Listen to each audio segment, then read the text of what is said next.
What is up, Z Fighters? It's Manga Adventures, and this will be part 4 of my most popular What If. So sit tight as we jump right into the end of Z. With the defeat of Cell, everything soon returns to normal. Caulifla wants to spar with Gohan to get a feel for Super Saiyan 2, to which he agrees to, though this doesn't go on for long as he begins falling behind in his studies. So he starts focusing more on them, eventually taking a complete backseat to training, which neither Goku or Caulifla minds since this is what he wants to do. The two eventually unlock Super Saiyan 2 on their own as well, but this isn't the most exciting thing to happen within the 7 years. It's the birth of baby Goten. The boy grew up with much more freedom than Gohan since Chi-Chi had mellowed out as a parent. When he isn't studying, he's spending most of his time either sparring or exploring with Goku or Caulifla. I feel because of their influence, he would have unlocked Super Saiyan 2 in the time skip since he naturally learned Super Saiyan 1. 2, as seen in the Buu saga, doesn't need an emotional trigger like the Cell saga did. You just learn it over time. He would enjoy spending this time with his family, seeing Caulifla as a cool aunt who never held back during sparring and could go toe to toe with his dad. The next family I feel would change is Vegeta's. Since future Trunks never died in this What If by Super Perfect Cell, Vegeta doesn't get that fatherly snap and stays mostly cold towards his family, similar to the beginning of the Cell saga. Although Kid Trunks was a boy, so he would still look up and respect his father, even trying to train with him, though the prince doesn't want him to get in his way. But when he turns Super Saiyan and can move freely in the gravity chamber, he challenges him to a fight, of course winning, telling him not to come back until he's gotten stronger. Now, Trunks would take this seriously and would spar with his best friend Goten, who would gladly teach him everything he learned from Goku and Caulifla, even turning into a Super Saiyan 2.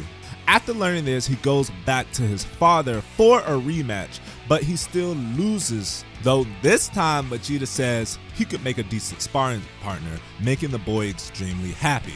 Last thing I would like to mention is Krillin would still end up with 18, though it would be a lot harder because he didn't get as many chances to show off his heroic side. So I would say Marin is younger than in canon, if not a baby.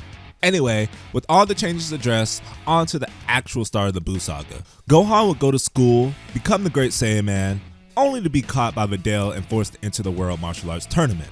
Now this would excite Caulifla because she's never been in a tournament before, and this sounds like it could be fun. And you already know if she's entering, Goku's entering. Chi-Chi doesn't mind and in fact encourages this, since if they get all 3 places, they'll be set for college for both Gohan and Goten. When Gohan tells Vegeta, he of course wants to enter as well along with the other Z Fighters.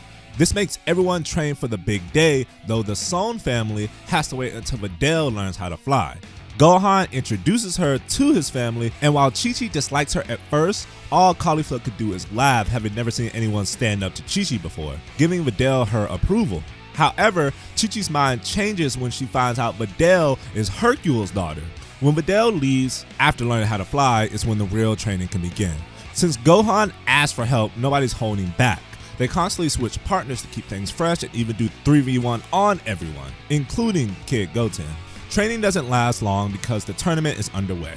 The junior division goes differently, with Goten winning since he has more people to train with and has a much bigger move pool.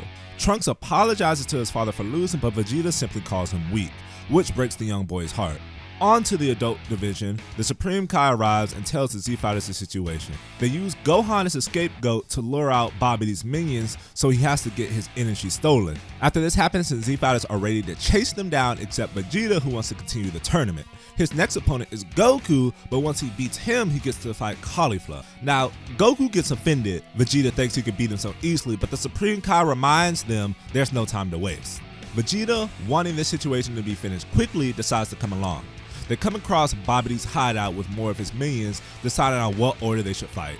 Vegeta versus Pui Pui, Goku versus Yakan, and finally Caulifla versus Dabura. We already know how the first 2 fights play out, so let's focus on Caulifla, who isn't too excited after seeing how weak the other 2 fighters were. and the burrow doesn't help since he's only as strong as in-canon Perfect Cell. Feeling if she wants a good fight, she needs to handicap herself by only using Super Saiyan 1. Because of this, the Burrow manages to escape, relaying the information they have a warrior with darkness in his heart, aka Vegeta. And he's right, because Vegeta is furious that Caulifla allowed him to escape instead of finishing him, blaming her for playing around. As they argue, Vegeta allows Babidi to take control of him, and everyone is warped back to the tournament grounds where Vegeta demands to fight Caulifla, but when she refuses, he fires a blast, killing a chunk of the audience. Like Goku, Caulifla wishes to be warped away to another place with no people as their rematch begins. Goku, Gohan, and the Supreme Kai head to stop Boo's revival. Still, because of the fight between Caulifla and Vegeta, it's too late. The first thing the monster does is eat the Burrow. Now, unable to accurately feel for Boo's power, Gohan is caught off guard and is seemingly killed. This is enough to give Goku a rage boost, and he's able to overwhelm Boo with his power, similar to how Beerus announced Vegeta became stronger than Super Saiyan 3 Goku after his rage boost. While this is going on, we switch back to Caulifla, who has now become distracted by Gohan's ki suddenly disappearing. When she tries to fly off, Vegeta constantly gets in her way. She starts to get angry, saying, "If you get in my way again, I'll kill you." Vegeta asks why she cares so much about a half-breed that isn't even her own, and the answer for her is easy, because over the course of a decade, the Song family has become her family, and there isn't anything she wouldn't do or anyone she wouldn't beat for them. Vegeta calls her weak for having that mindset, but she snaps back, telling him, "Stop acting tough. Bulma told me how you began to change. You started spending more time with Trunks, and it's obvious that you're proud of his power at such a young age. I saw it with my own eyes. You were glued to the finals of the junior tournament. You wouldn't have stayed on Earth as long as you did if you didn't care even a little." Vegeta doesn't know how to respond. He just says, "Talking will get us nowhere. You're obviously too distracted to put up a real fight, so let's go together and beat Boo." Caulifla agrees, surprised the prince had a change of heart, but before she could fly off, Vegeta hits her from behind. He thinks it's his fault Boo was freed, so he'll handle it. He arrives on scene just in time to save Goku from the blast. Goku had lasted on long enough due to his rage boost, but the Majin's power was too unpredictable to seal a win. I feel even if he was stronger, Boo's anger would have also given him a boost in power, seeing how Super Boo has been said to be much stronger than Fat Boo multiple times. Vegeta takes a senzu bean from Goku, passed out healing himself up. Things will go the same with Vegeta being overwhelmed by Majin Buu, only to be saved by Trunks, who tells his dad that "I may be weak, but if we work together, we can beat Majin Buu." Vegeta looks at the faith his son has in him before apologizing for calling him weak and says, "I know you'll surpass me one day." He doesn't hold him like canon, but this is still a big step for this version of Vegeta. He tells Piccolo to get rid of Trunks, Goten, and Goku after knocking the two boys out before he blows himself up, though Buu is able to regenerate from this. Afterwards, Caulifla wakes up alongside Goku. When she asks where Gohan is at, Goku tells her he's gone. This infuriates her as she grips her fist and screams at Goten to go get the Dragon Radar with Trunks so they can gather the balls. Goten, scared, having never seen Caulifla yell before, flies off. She then looks at Goku saying, "We'll need a distraction so they don't get caught, and I need to blow off some steam." Goku agrees and the two fly in the direction of Buu at full speed. But even together as Super Saiyan 2s, these two aren't enough to beat Buu. But on the sidelines, Caulifla hears Babidi spitting orders and berating Buu. So she has the idea to kill the Wizard, which is successful, but when she goes to do so, Goku is defeated by Buu.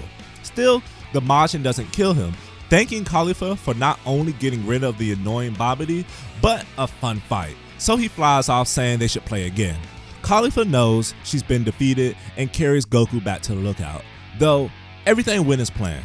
Goten and Trunks have gathered the Dragon Balls, and the Z Fighters begin making their wish to bring back everyone killed today except the evil one. When Goku tries sensing for Gohan's energy, they can't find him. So they ask Shenron where Gohan is, and he responds, "The one who goes by that name is not dead." This makes everyone happy as they decide their second wish should be to bring him to them. But this does not work as Gohan does not want to leave. So they instead change their wish to have Goku and Caulifla be transported to Gohan, leaving the other Z Fighters just in case. With that, the dragon disappears alongside the Saiyans who are brought to the Supreme Kai's world. When Caulifla arrives, she punches Gohan for worrying her for no reason, while Goku is just glad he's alive. Per usual, he's been training with the Z-Sword until it breaks, releasing Elder Kai, who promises to unlock the potential of Gohan. While all this is going on, Good Buu meets Hercule and eventually becomes Super Buu, just like in canon.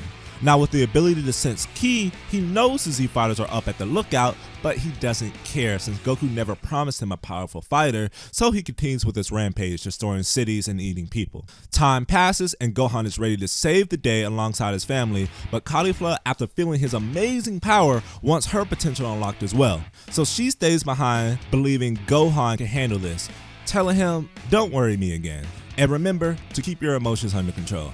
Gohan promises and they warp to Earth, and he's more than enough to handle Buu, though right before he deals the finishing blow, Buu blows himself up. As he reforms, he takes Goku with him, absorbing his power and making him strong enough to turn the tides of battle. Caulifla, who's been watching the whole fight unfold, knows she has to help, even though her potential didn't get unlocked yet. But Elder Kai says the only way to beat Buu is to fuse with another warrior using the Potara earrings, though this will last a lifetime. Caulifla doesn't want to see Gohan die in front of her, so she agrees to this. The Supreme Kai warps her to Earth and she tries fusing with Gohan, but he doesn't catch the earring and is also absorbed by Buu. As all hope seems lost, Vegeta arrives, having been brought by Baba per the request of King Yama to help handle Super Buu. Now, Vegeta doesn't want to fuse with her, but he wants to atone, and this is a step in the right direction. So he reluctantly agrees, not knowing it's permanent. What they appear to be is irrelevant, so I'll just go with Vegito since this is his arc, and their name will be Caulifla. The fusion could have killed Buu, being plenty strong enough, but they purposely get absorbed to save Goku and Gohan. The plan works and they escape alongside Good Buu, using him as a shield to do so, though this gives birth to Kid Buu, who immediately blows up the Earth. As Caulifla and Vegeta try escaping the blast, they agree to grab Goku and Gohan, who flew out when they left Buu. Vegeta grabs Goku, but Caulifla, who's about to grab Gohan, sees the helpless Hercule and Dende, who had been in the backgrounds the whole time, and grabs them instead, and they're all warped away by the Supreme Kai to his world. Vegeta berates Caulifla for saving those two instead of Gohan, saying all that talk about family was a lie. But Caulifla snaps back, grabbing Vegeta by the collar, saying Gohan wouldn't want someone dying in his place, especially his girlfriend's dad. But you can tell by the shaking in her voice, this was a hard choice for her. Goku wakes up at the same time as Buu arrives, and Vegeta tells him to charge up the Spirit Bomb, since they refuse to fuse and can't beat Buu by themselves. Vegeta and Caulifla work together to buy Goku enough time to gather the energy, surprisingly fighting in unison and even getting the help from Good Buu. But the three can't keep it up for long. Dende uses the time to communicate with Namek, bringing back the Earth and every good person killed that day, which includes Vegeta, proving he has had a change of heart. Finally, Hercule helps by convincing the people of Earth to give their energy. This, combined with the final wish giving Goku his full power back, allows the Spirit Bomb to kill Buu once and for all, but not before Goku makes a request that he comes back as a good person. At long last, peace has been restored, and the three Saiyans all return to their families and friends. Seeing that Buu is good, they wait a year to wish that everyone forgot about him. Now let's skip forward 10 years. Gohan has become a scholar like he always wanted, also marrying Videl. Buu has become a celebrity by entering tournaments, only coming second to Hercule, and Goku is seen sparring with Goten in an open field, greeted by Bulma and Vegeta, who they haven't seen in a while, talking about entering the tournament. That's when Caulifla comes flying in with Pan close behind, who says, "I'll beat you one day, great Aunt Caulifla," only for Caulifla to laugh, saying, "I'll be waiting for the day." With everybody ready, they head to the tournament. During their free time, Goku and Caulifla fight over the attention of Pan, and she's loving the attention. Afterwards, this is where they meet Oob, and Goku wants to try his best to fight him. The two spar until Goku decides to take him under as a student. Everyone is sad, especially little Pan, but they understand because it's Goku. And that's when Caulifla announces she'll be the one training Pan from now on, and when you come back, our pupils will fight against each other. Goku agrees, and flies off heading towards his next adventure. And I'll end Z there. So what did you guys think of the story so far? Because things went a lot different, a lot changed, but we wrote around it, like the absence of Super Saiyan 3, instant transmission, and the fusion dance. I'll continue this what if when I get to 3K subs, but until then, I'll focus on other what ifs I haven't finished. Hopefully you guys enjoyed those just as much as you did this one, and I'll see you at the next video.